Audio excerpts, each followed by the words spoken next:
So my topic today is pre-adult. Okay. Pre-adult. Oh, well, I better hold this thing. Pre-adult health span interventions, and by pre-adult I mean the period preceding conception by a few months, all the way up to the beginning of adulthood. We'll say from year -1 to year +20, approximately. And health span, well, you know what span is, and health, you know what that is, and then intervention. So that's fairly clear. But I believe I can show quite definitively that a lot can be done to increase both health in a multidimensional way, as well as lifespan. So, moving on. I said moving on. Oh no. There, oh, damn. Okay. So it turns out, most of us can think of maybe our grandparents or so on. They came through the war, and by and large, they're shorter than we are. This is not a coincidence.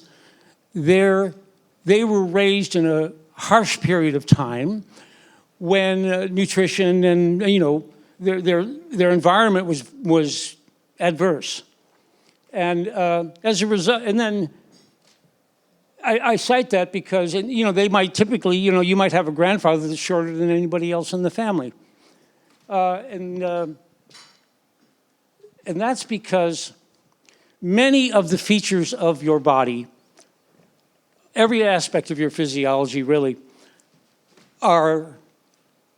have some plasticity early in life that almost completely goes away as you become an adult. So the purpose of Phi was Phi, a cool name, right? Phi, nice little symbol in the corner there, is to enhance lifelong health and performance capacity.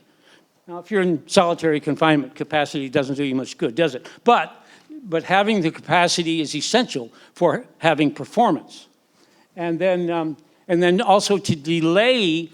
I can't stop these things that everybody else has brought up that they're going to cure, but I believe that we can significantly delay them, both decline of health as well as death itself. So most of the folks here today, they're highly focused on delaying or rescuing elders, like me. But actually, that's good, and it's has to be done. And also, what I have to digress a bit. Aubrey brought up longevity escape velocity, and that is a confounding factor because what will be important for today's children? Will they need to worry about these things? I think they will. Turns out that a liver transplant is by no means free. It's at least $1 million. So, for the foreseeable future, the better condition you enter adulthood with, the better it is all around. All right. Again, nature never delivers optimum, and I do mean never. Evolution is always a compromise. That's unfortunate, but the good news is it gives us substantial margin for improving what our genome will allow. So the vision is to maximize, given your genomic characteristics, to maximize your physiological, neurological, and psychological readiness for adulthood. And notice psychological is in there. It turns out that being a happy person actually has a physiological root. Now, that's not the whole thing. If you're getting beaten all the time, you're not going to be real happy. But still, people are chronically depressed largely due to physiology. And then so what we focus on here is gently optimize the features. I'm talking about simple interventions. That's not to dismiss gene therapy and so on. Those are wonderful, amazing, miraculous things, but the simple fact is they are very expensive and actually quite dangerous as a rule. You know, you don't get a liver transplant without a few failures. So anyway, well, I shouldn't, liver transplant comes later, but anyway. So let's look at it logically. If adult physiology can be durably optimized by pre-adult environmental management, and if damage rate is not accelerated by this increased capacity, then pre-adult optimization enables better and longer performance. Sounds good. What about the facts? Okay, I got some facts. Here is a series of charts put together by our good friend Greg Fahey. And what they are, of course, calorie restriction marginally applies to people, but not to say that it doesn't apply at all. So what you see here on the far, this is 3 different kinds of rodents. On the left, on the far left of each one of the charts, the number 1 line is ad libitum feeding. The animals eat whatever they want, whenever they want. Notice they, you know, what on the first graph, just for example, that's hamsters. They conk out about 24 months on average. And then, but then we go all the way over to number 4. You know what number 4 is? That is 50% calorie restriction. That's calorie restriction in the first year of life. Line number 3 there to the left of number 4, that is calorie restriction in the second year of life. Number 2 is lifetime calorie restriction.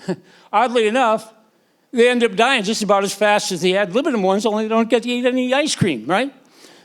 So anyway, this really illustrates that lifespan can very realistically be extended by early interventions, early being a key part of it. So here is, and then, so what about health? All right, phi potential is huge. I say huge because I'm talking about big, fat pigs here, right? These are industrial farming pigs. So this Tatara and the gang, they did this experiment with 2 very common supplements. They're AKG and HMB. They're largely used in wound care, in recovery by athletes. And in fact, Dr. Kennedy mentioned previously, he's got some experiments going to see if it extends life anyway. But in any case, here's the upshot. They simply sprinkled either one of those factors or both of them into the pregnant sow's feed. And the result was nothing short of remarkable. We are talking about, okay, probably people here know birth weight can be pathological, but there's also healthy birth weight. These animals were on average 20% heavier coming out of the chute. That's remarkable. And furthermore, every parameter they measured was better. Things like, say, femur mechanical strength, that directly relates to the morbidity and mortality that comes along with when you, what do you call it, when you're old and you fall over and whatever. So there's a lot of reason to think that health is can be tremendously improved by simple interventions. Again, these very cheap. You can send your 5-year-old over to buy this stuff. It's so cheap and so safe. Anyway, now here's an important thing that comes up later. The subjects were killed. They call it sacrificed. I call it killed.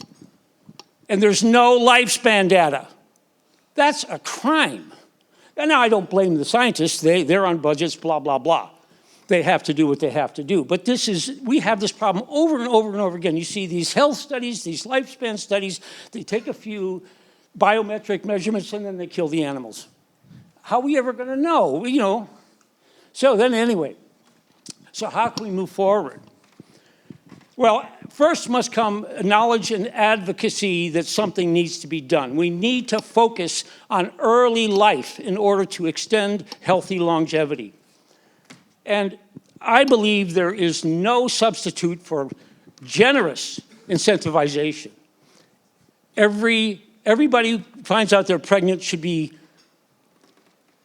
given $1,000 or whatever it is to show up at a series of lectures that teach them everything they could, all the big hitters that they can do to improve their outcome of their child. And it's not just during pregnancy, it extends all through youth and becomes less and less effective as you get older.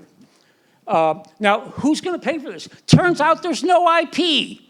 There's no IP here. Nobody's going to get rich because I didn't smoke cigarettes. They're going to get rich because I bought their cigarettes, right? So same thing here. So who benefits from this?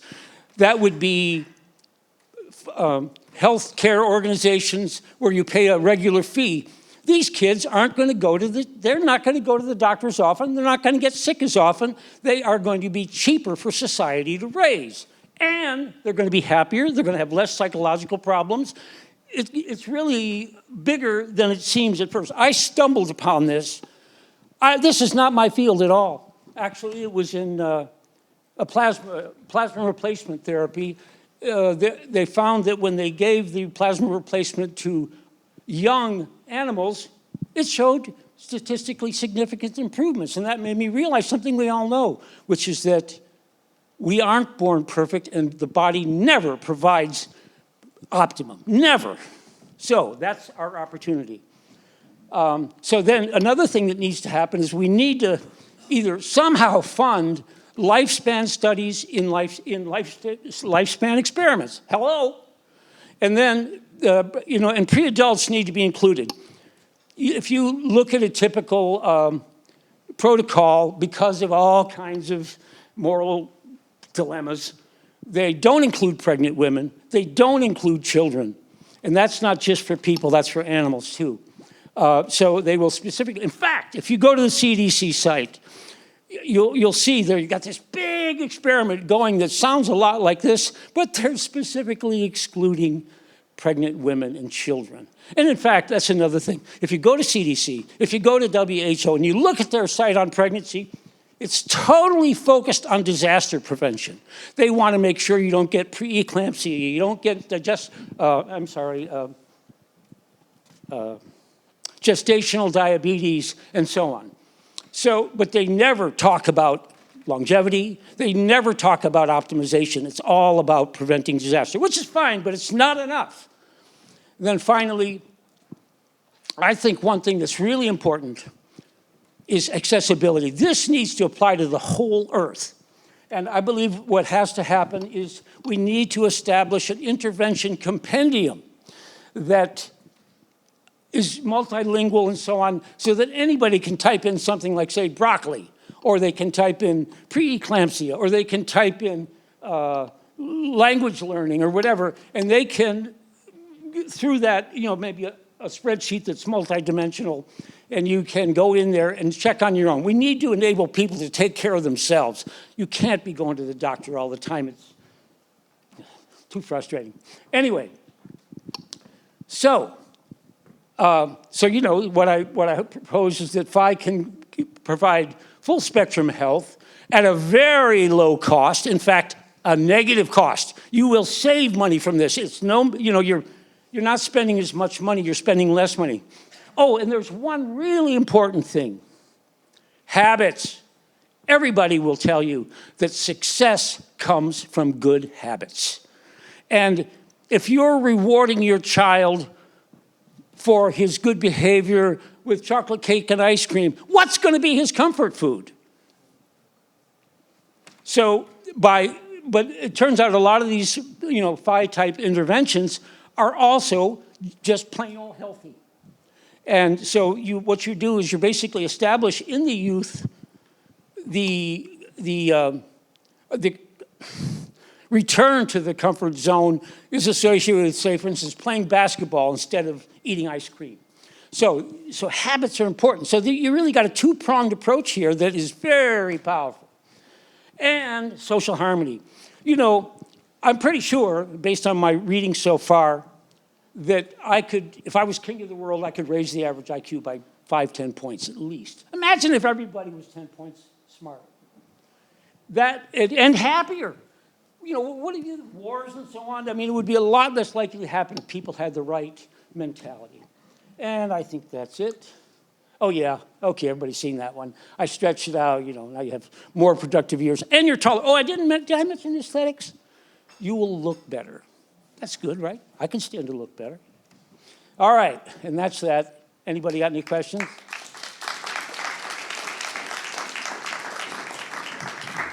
Well, thank you so much, Walter, and apologies again for messing up the schedule. So, yes, questions for Walter, please.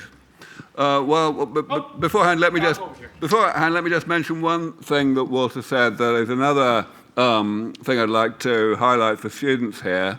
Walter mentioned some studies that happened, you know, before you were born. In fact, probably before your mother was born, and she was born a long, long time ago, and you probably don't even get that reference. Studying stuff that was published a very long time ago is something that's also rather unfashionable these days. But a huge amount of how I got to have good ideas in biology a long time ago was because I did that.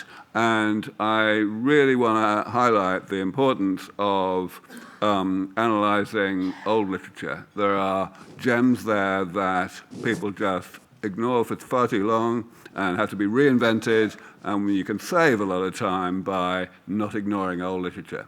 Yes? Thank you. This is maybe the perfect example of epigenetic intervention before birth, because as we know, if a child born with higher amount of kilo, more than 4 kilo, it's not okay for his long-term health. So just this basic intervention, child's epigenetic maybe change epigenetically, not to use glucose as a fuel and accustomed to before birth using fats and ketones as a fuel source. Am I explaining myself? These alpha-ketoglutarate and beta-hydroxybutyrate is ATP source, but they are ketogenic source. They are not coming from glucose. This is not carbohydrate based. So giving those supplements to mother or even baby, so their energy metabolism will change epigenetically and will not depend on that much glucose using as a fuel. Well, like ketogenic diet, diet. You know the ketogenic diet has detractors and supporters. I try to make my point. But I'm not actually disagreeing with you. I can't speak to the overall value of what you said in particular, but what is certain is that there are interventions available. Oh, and that's another important thing is there's a lot of, every culture has its own intervention. If you go to India, grandma says do this. You know, if you go to Colombia, they say do something else. And those are, the average American wouldn't know about either one. Well, I'm not in America now, but the average American wouldn't know anything about either one of them. And they haven't been qualified. In most cases, if they're qualified at all, it's very poorly. There's no dose response curve. They say, oh, let's try cranberry juice. Here's 4 ounces and you get none. Well, what about 2 ounces? I wouldn't be surprised to find that alcohol, if you took 1 teaspoon a day, was actually beneficial for pregnant women. But that's not how they do it. They give you 4 ounces. So I'm not saying that's true, but I'm just saying that the dose response curve is rarely there when you actually start looking into it. Thank you. Any other questions? One right at the back. You have one there? Okay. Yeah. There's been research on fetal macrosmia, and you had a slide about an increase in birth weight of swine. Has there been any research on the safety and efficacy of giving such supplements to pregnant women with the injuries associated with macrosmia of like babies, like high birth weight babies, broken collarbones? We have scandals in Ireland with symphysotomies. Has there been any research on the safety of this? I can't say for sure, but one thing I found out as I was doing this, I got a big, long essay I wrote on this. You can look up anything. You can look up shoelace color and longevity, and there's a paper written on it. You know, so it just goes on and on and on. And you know, so it just needs to be, we need to go back to basics, spending a lot of time and money on the fancy pants stuff, and that's fine, but we really need to cover the basics first. Yes, thank you very much. I have a two-part question. First of all, what are some of the specific pre-adult health interventions that have shown to most significantly extend lifespan? And the second part of my question is, for those of us who happen to no longer be pre-adults, barring any child prodigies in this audience, can any of those interventions be specifically harnessed to also help us extend our lifespans? To the latter one, the answer is yes, but not nearly as much. You will never gain another inch. In fact, you're going to shrink. But had I or had someone intervened early, you could probably be an inch or two taller. Not that that's not that big a deal, but it's just an example. Now, what was the other question? What are the specific pre-adult health interventions that are most effective to maximize? Well, right about now, I would. Well, there's a lot that everybody knows. Don't get drunk when you're pregnant. Stop smoking around the children. You know, wear your seat. We have the kids wear seat belts. That's really an intervention, isn't it? It's a lifestyle intervention. On and on. There's many things, and you know, this one with AKG is just kind of a good example of. Both AKG and HMB are already in your system, but I believe the bottom line is your system is not providing enough. All right, thank you, Walter. Thank you very much.